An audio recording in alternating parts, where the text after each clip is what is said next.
Hello friend, तो कैसे हैं आप लोग। आई होप कि आप लोग मस्त होंगे और स्टॉक मार्केट पूरा बेसिक लेके एडवांस तक सीख रहे होंगे। तो ये हमारी क्लास नंबर 15। इसके पहले हमने ऑलरेडी इस चैनल पे 14 क्लासें अपलोड कर दी हैं। अगर आप बिगिनर हैं, नए हैं और स्टॉक मार्केट को पूरा जीरो लेवल से लेके एडवांस लेवल तक सीखना चाहते हैं तो कृपया इस लर्न ट्रेडिंग विथ राज के चैनल के साथ जुड़ें। वीडियो को लाइक करें और चैनल को सब्सक्राइब करें। तो हमने नेक्स्ट वीडियो में पढ़ा था कि बेसिकली टेक्निकल एनालिसिस क्या है। तो उसमें दो चीज़ें हमारे सामने आई थी, एक आया था इंडिकेटर, दूसरा आया था प्राइजेक्शन। इंडिकेटर जो होता है वो फार्मूला बेस्ड होता है, जबकि प्राइजेक्शन लॉजिक बेस्ड होता है। इंडिकेटर में हमको एंट्री पॉइंट मिल जाता है, target point, but stop loss point नहीं मिलता, जो कि हमारी स्टॉप लॉस हमारी ट्रेडिंग करियर के लिए सबसे इम्पोर्टेंट होता है। अगर आपका यानी कि स्टॉप लॉस नहीं होगा तो आपका कभी भी रिस्क रिवार्ड रेशियो मैनेज नहीं होगा। इसमें हमने पढ़ा था प्राइस एक्शन में हमको टारगेट पॉइंट मिलता है, एंट्री पॉइंट और स्टॉप लॉस पॉइंट तीनों मिलते हैं। तो आज जानते हैं कि इनमें बेसिकली टॉपिक क्या क्या होते हैं, दोनों में टॉपिक क्या क्या होते हैं, क्या क्या डिफरेंस होते हैं।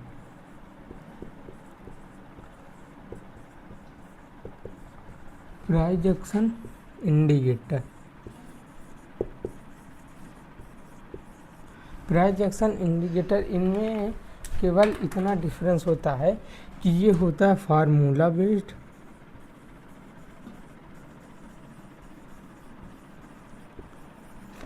ये होता है लॉजिक बेस्ड।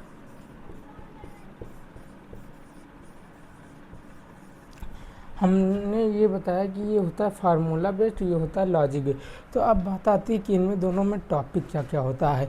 देखिए, इंडिकेटर में आप एक इंडिकेटर को पिक करते हैं, उसको एक लंबे समय, मान लो 1 महीने 2 महीने आप उस इंडिकेटर का यूज करते हैं, उसको पूरा डीप में रिसर्च करते हैं उसके बारे में कि क्या पॉइंट पर ये बाइंग या सेलिंग की अपॉर्चुनिटी देता है।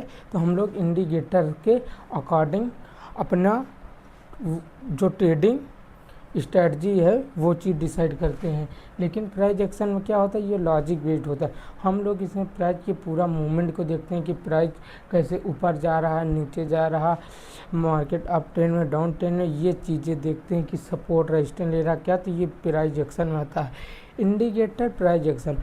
तो हम क्या करेंगे बेसिकली, जब हम खुद ये सारे चीज़ें आगे ट्रेडिंग करना शुरू करेंगे या पूरा सब कुछ अपनी स्ट्रेटजी बनाना शुरू करेंगे, तो हम क्या करेंगे, हम बेसिकली करेंगे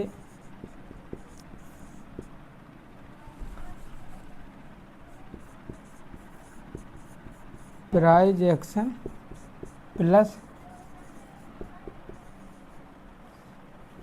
हम लोग जब खुद अपनी स्ट्रेटजी बनाना शुरू करेंगे इस चैनल पे ऑलरेडी इस प्राइस एक्शन के कोर्स को ख़त्म करने के बाद, तो जो स्ट्रेटजी बनाएंगे वो हम लोग price action plus indicator based strategy बनाएंगे, जिसमें प्राइस एक्शन का भी यूज होगा और इंडिकेटर का भी यूज होगा।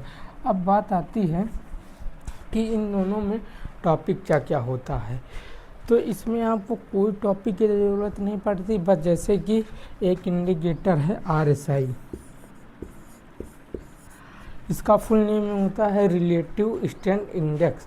RSI means relative strength index. ये फर्स्ट इंडिकेटर है, इसके बारे में हम डिटेल में नहीं जाते, हम डिटेल में और ज़्यादा आगे जाएंगे जब हमारी और आगे क्लासेस होंगी। हम खाली जानकारी लेते हैं कि ये किस मार्केट में का। तो ये क्या होता है, ये साइडवेज मार्केट में काम करता है। ये क्या होता है, RSI रिलेटिव स्ट्रेंथ इंडेक्स, ये साइडवेज मार्केट में काम करता है। दूसरा हम लोग एक इंडिकेटर बहुत ज़्यादा फेमस है, आपने नाम सुना होगा, वो EMA 10, 20 का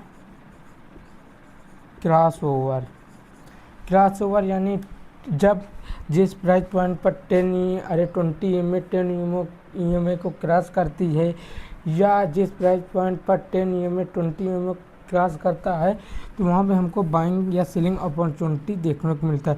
तो ये बेसिकली ट्रेंड मार्केट में काम करता है। अगर मार्केट अप ट्रेंड या डाउन ट्रेंड में ये काम करता है।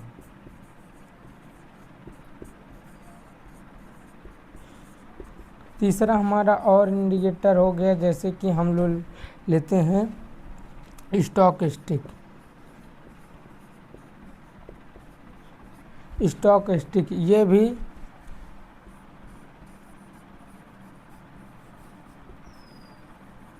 ट्रेंडिंग मार्केट में काम करता है। ट्रेंडिंग मार्केट में जब मार्केट अप ट्रेंड में होगा, डाउन ट्रेंड में होगा, तब ये स्टॉक स्टिक का इंडिकेटर भी काम करेगा।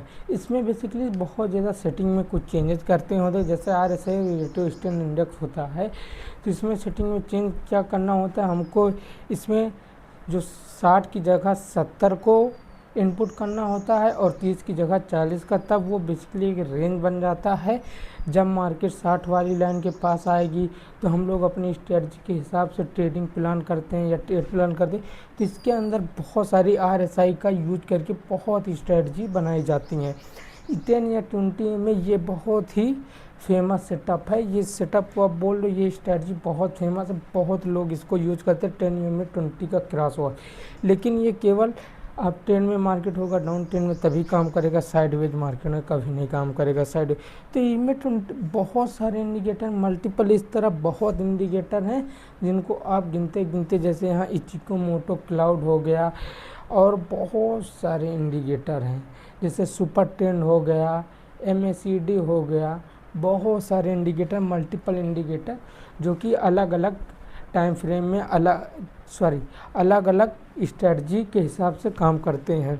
RSI साइडवेज मार्केट में काम करता है। इनमें 10 या 20 में क्रॉस ओवर पे हम लोग जब मार्केट अप डाउन ट्रेंड में होता है तब ट्रेड करते हैं स्टॉक। तो ये सब इंडिकेटर होते हैं। इन इंडिकेटर पे आप फार्मूला बेस्ड होते हैं, इन पे आप ज़्यादा नहीं, आपको 2 या 3 महीने बहुत ज़्यादा इनके यानी कि डीप में जाके रिसर्च करनी पड़ती है, किस प्राइस पॉइंट पे ये बाइंग सिग्नल है से नहीं।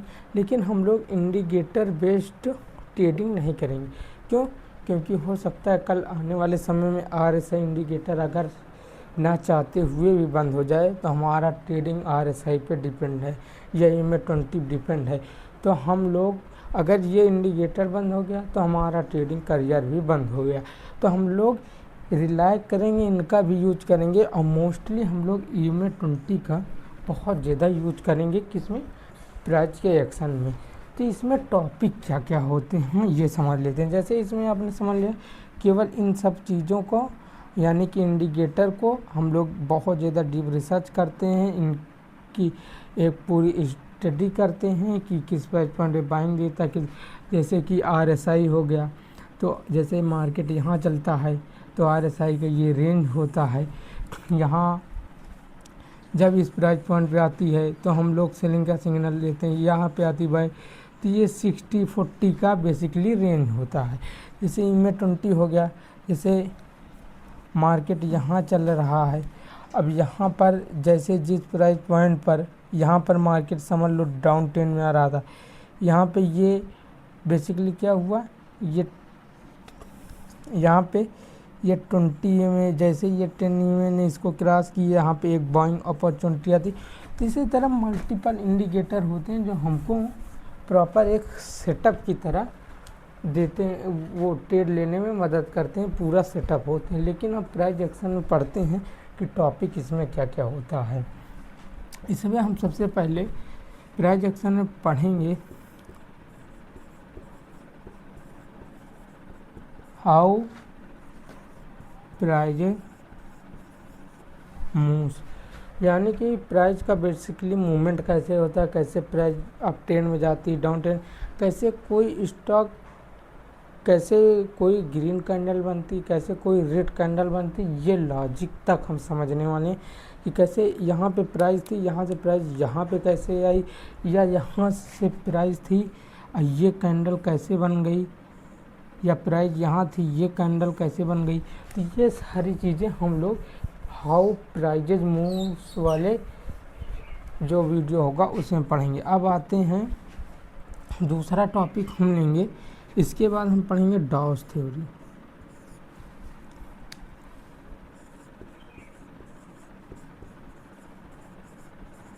डॉ थ्योरी पढ़ेंगे। उसके बाद हम लोग पढ़ेंगे डॉ थ्योरी में भी बहुत सारे टॉपिक आते हैं, जैसे इमेजिनरी पिवट क्या है, यू टर्न क्या है, इमेजिनरी पिवट क्या है, माइनर पिवट क्या है, मेजर पिवट क्या है, बहुत सारी चीज़ें आते हैं डॉ थ्योरी। फिर उसके बाद हम लोग डॉ थ्योरी के बाद हम लोग पढ़ेंगे सीधा सपोर्ट और रेजिस्टेंस।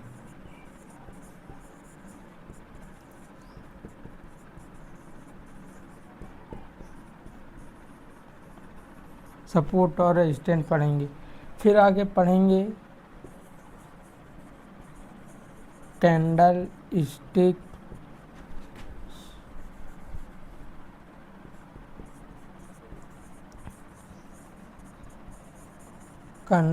पैटर्न पढ़ेंगे। फिर पढ़ेंगे चार्ट पैटर्न।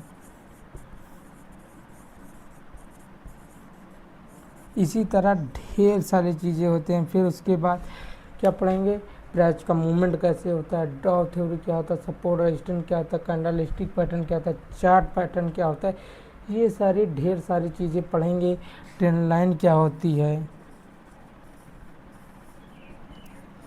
और जो सबसे इम्पोर्टेंट, जिसको बहुत ही रेयर सिचुएशन में आपको कोई यूट्यूब पर पढ़ाता होगा या नहीं पढ़ाता होगा, इसकी कोई वो नहीं, ये चीज़ आपको यूट्यूब पर बहुत ही कम देखने को मिलेगी, वो है institution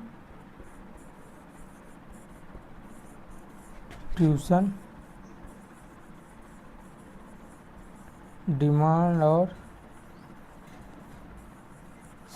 supply zone.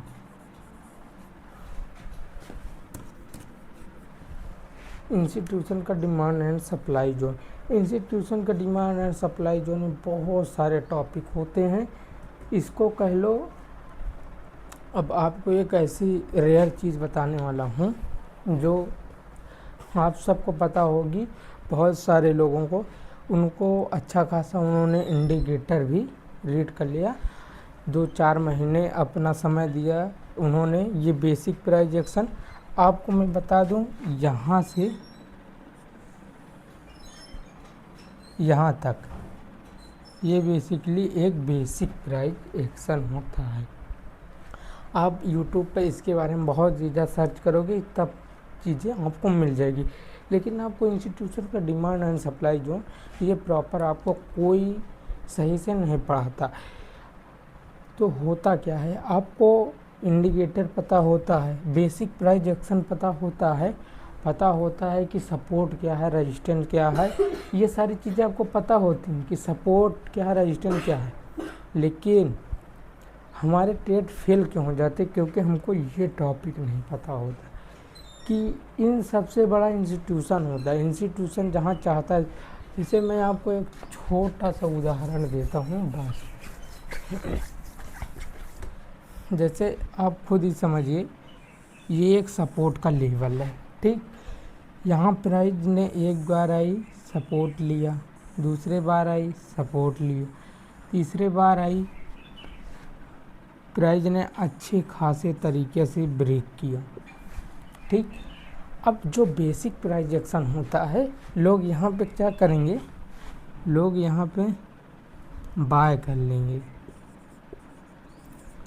Basic price action में होता क्या है, लोग यहाँ पर बाय करेंगे, क्यों, क्योंकि बेसिक प्राइस एक्शन यही बताया जाता है कि जब 2 बार कोई प्राइस लेवल को रिस्पेक्ट कर दे तो वो जब ब्रेक, ये सपोर्ट हो जाता है, जब ये ब्रेक करेगा तो हम ट्रेड लेंगे। यहाँ पे लोग यहाँ पे बाय कर लेते, लेकिन उनको इंस्टीट्यूशन का डिमांड या सप्लाई जोन नहीं हो सकता, यहाँ इंस्टीट्यूशन का सप्लाई जोन हो, लोगों को ये टॉपिक पता ही नहीं होता, प्राइस यहाँ से मुँह नीचे गिर जाती है। तो हमको ये चीज़ जाननी है। ये बेसिक प्राइस एक्शन तो कोई भी बता देता, लेकिन हम लोग ऐसा नहीं, हम लोग एक ट्रेड लेने से पहले ये जानेंगे कि वो ट्रेड किस टाइम कितनी बार फेल हो सकता है, उसके हम लोग रॉन्ग डायरेक्शन तक भी देखेंगे।